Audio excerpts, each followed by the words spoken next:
Hey, welcome back, guys. Okay, so far we did manage to save some orders here.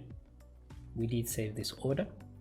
The only problem is we don't know what this person bought because we didn't save the details of what they actually bought.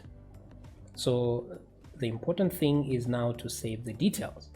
Now we have to save the details in a different table, which is the order details table. The only thing is we need to save the order ID. Okay. Right, so phone call there. Yeah, so we need to save the order ID, which is going to link the order details, the orders table here, to the orders details.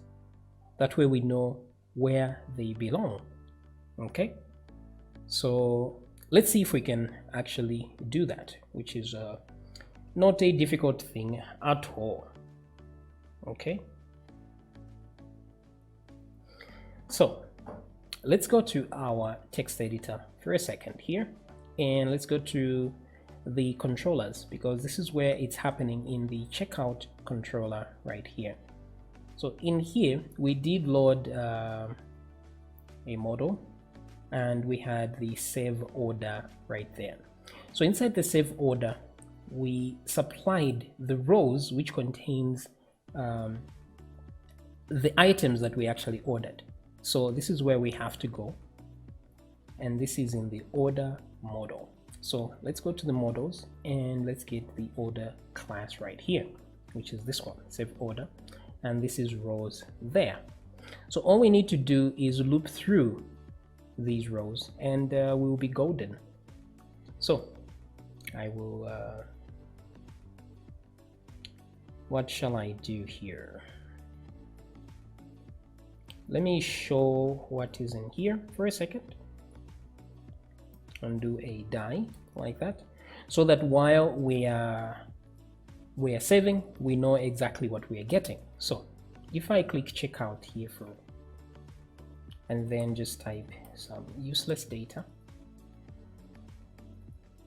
like this, type that, type that, type that, okay, and then I click pay. So this is what I get for what I bought. So the important thing here is to look at the values we have here and what we need to fit in. So especially quantity here. Quantity is this one, and then there's a price there, and then so if we multiply the two we get a total. And yeah, that's probably all we need. And then the description, of course. Where is the description? Yes.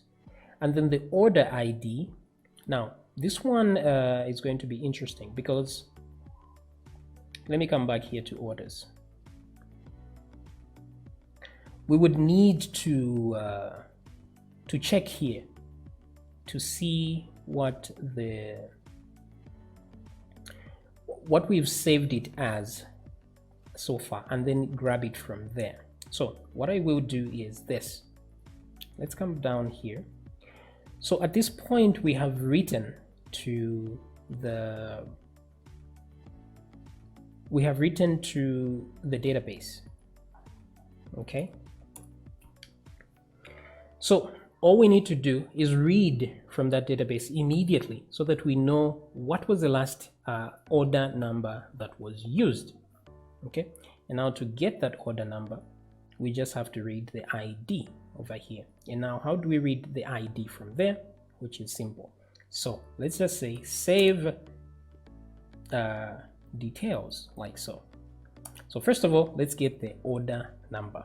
So let's run a query real quick. So I'm going to say query is equal to, and I'll say select ID from orders.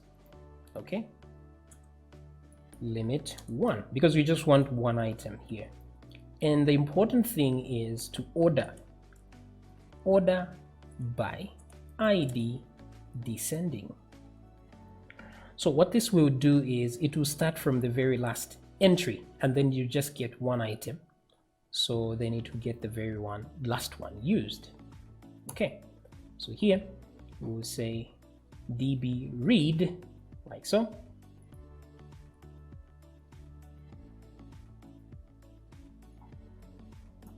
Like that. Okay, and we'll run the query. No data required. All right, so we are sure that there is a record in there because we've just written one to it, but you never know, these things are weird. It's possible we might not have a record. So what I will say is this. Now, first of all, I will erase everything inside data here because I don't need wait a minute, yeah. So I will just say data is equal to empty array, so that we erase everything, and then I will say data order ID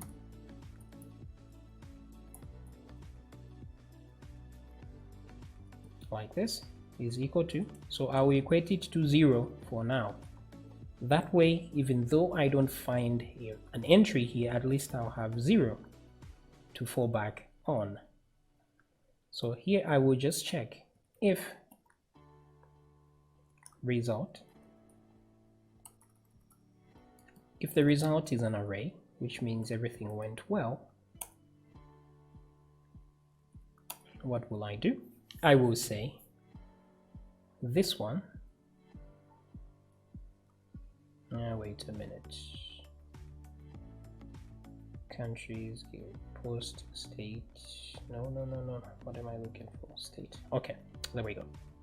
So what I will say is this one will be equal to the result, but the first item in the result, and then the ID. Okay, so once I get that ID, it's going to be a number, so I'll add 1 to it. I'll say +1. Oh no, actually no need to add anything because it's the same order number that was written to there. Okay, so there we go. Okay, so we have our order ID. Very good. What else do we need now? We need let's go to order details. So we have our order ID, we need our quantity, we need, so the order ID is the same for everything, but then the other items should be added one at a time. Okay, so now we loop through the rows, so saying, because we already know that rows is an array here, a valid array, so I'm going to say for each rows as role, like so. So for every one of these, we'll create a query, and then we are going to save that query. Keep it simple like that. So query is equal to, now there are certain times when if you're doing shared hosting, for example, sometimes you're given a limited amount of queries you can run on your system per day, and if you have a lot of traffic, to reduce the number of queries, you can create a very long query and run it at once. But in our example, there's no need for that. We're just going to, because the way you create a long query is like this. Let's say we want to insert, we'll say insert into order details, right? Order details, like this. And then here we have the columns, and then we have the values. This is normally how it works. Now, if you have many rows to insert, all you have to do is create the same insert row once, and then put a comma and put some more values, a comma, more values, a comma, more values. It works like that as well, so that you can insert many rows at one time, and it's going to work. Now the thing is, you have to create a loop here, the for each loop, that will add to the string until you can create somehow you add each value in here, in there, and then finally you run the query. But we won't do that. We just run each query separately.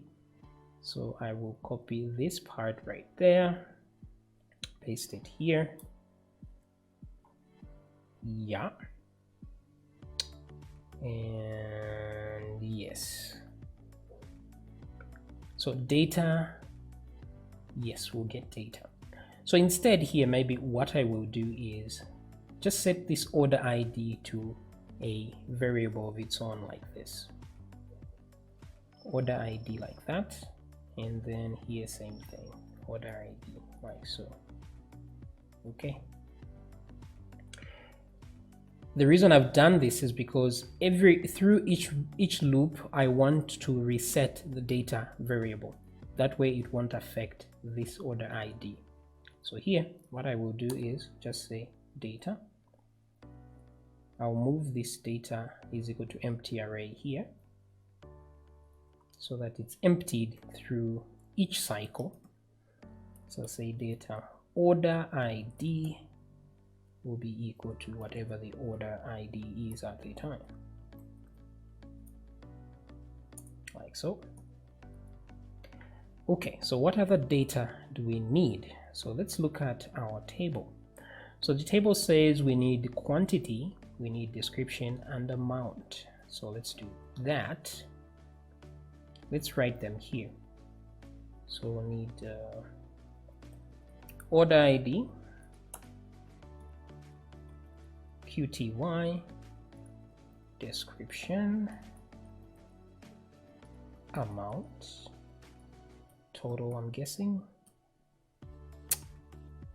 and the product ID, I think, if I'm not mistaken. Yeah, product ID, total, amount, exactly. So those are the things we need, and I will copy this, put it right here.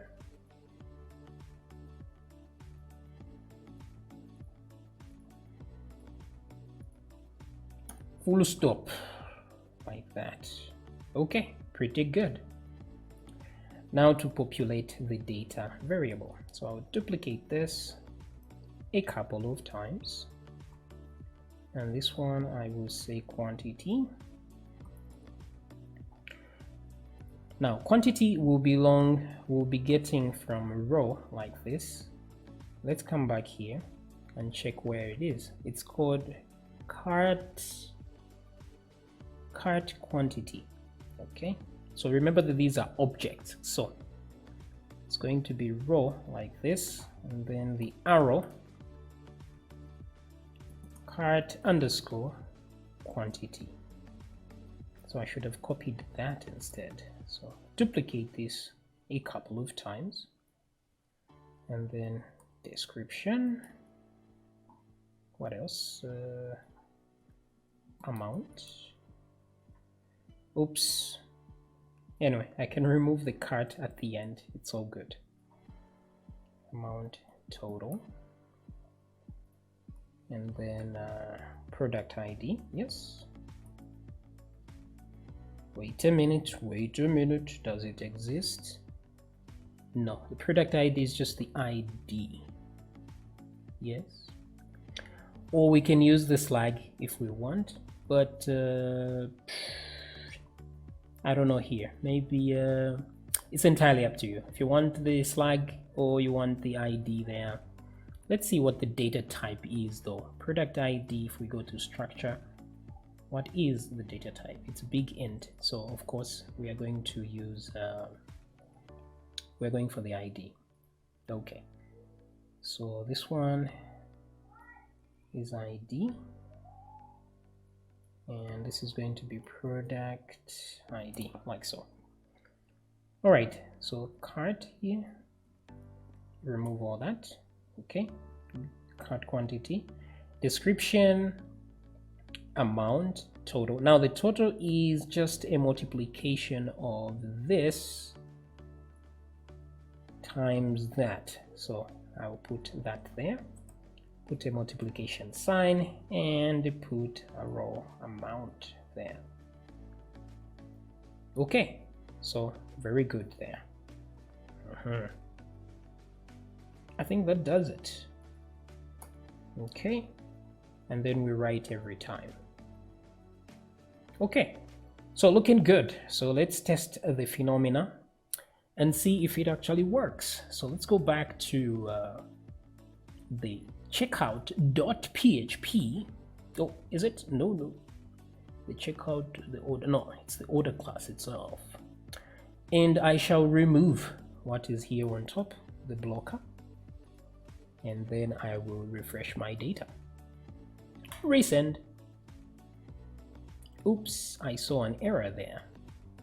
So it's saying undefined property class amount on line 60. So where are we? Line 60. So row amount is undefined. How come? Okay. Let's see what we've saved here. We haven't saved anything. Okay, so let me undo what I deleted here again. And just to confirm here, let me refresh, resend. So 01, wait, oh, it's price, not amount. My bad. Let's come down here and change that to price. Yeah, price, and the price there. Okie doke. So let's try again this time. Let's remove these guys. This time I'm just going to mute them. Refresh, resend. Okay, doesn't seem to have been an error, so browse, we should see some data. Okay, and as you can see, we have order number of 4, we have the description, we have the amount, we have the total, and we have the product ID 7 and 8. So let's do a comparison here just to be sure. Okay, so the order number is indeed number 4, which is correct. The products are 7 and 8. So where are the products? We have to go to the products page, and it's 7 and 8. Burger and Weet-Bix. Is that correct? Burger and Weet-Bix. All right, so yes, we have saved the information successfully, and now it is ready to be displayed.